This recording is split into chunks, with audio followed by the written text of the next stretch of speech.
Welcome to Things You Didn't Know You Didn't Know, a series of short films for those just starting to learn guitar and bass guitar.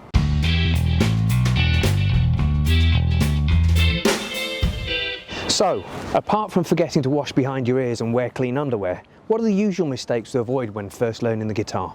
In this episode of Things You Didn't Know You Didn't Know, I'm going to mention some things that some or all of you might do, and those things to watch out for. First, and most important of all, don't tell yourself you can't do this. You can, just not yet. Secondly, and this is all around one basic point, make sure you find the balance of the guitar so you can sit with it without it moving. It might be like this, or this, or this. Sit cross-legged if you have to, and use a strap if you need to. Your hands want to be playing, nothing else, definitely not stabilising the guitar. Having the guitar positioned properly stops you having to grip with your fretting hand and stops you having to pull the guitar towards you with the other hand.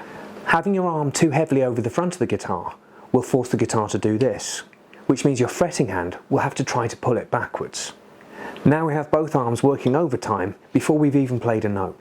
Use the weight of your arm and your thigh to find the ideal position for the guitar to be balanced. If you get it slightly wrong, you may find that the guitar tilts, or if it's in the wrong place this way, it might fall between your legs. Take the time to get this exactly right and ask yourself all the time, am I working too hard just to hold the guitar still? I've mentioned this a lot, which gives you an idea of how important it is.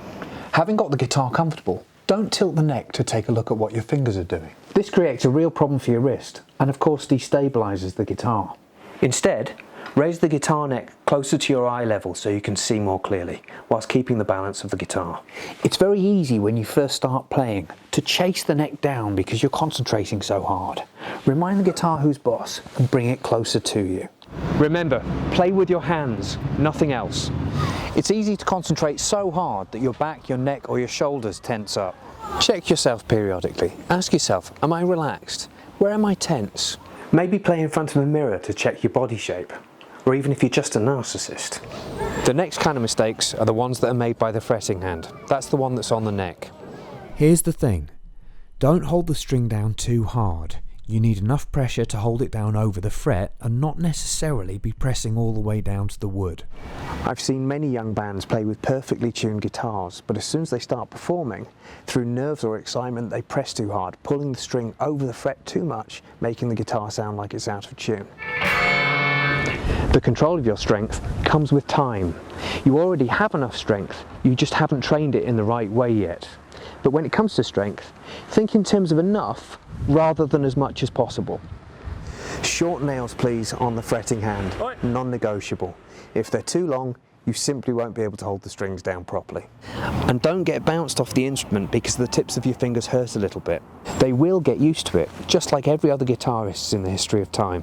Remember, keep your fingertips close, keep them within the limits of the neck, and keep them pointing in. There are no notes over there, so don't point your fingers over there. Keep all of your players on the pitch as such. And keeping your fingers as close as possible minimises the risk of you missing a note. Last of all, keep at it. Earning it is a big part of the process and a very big part of the satisfaction. And after all, guitar playing it's so cool. There's got to be an expression for that. How would you describe it? It's the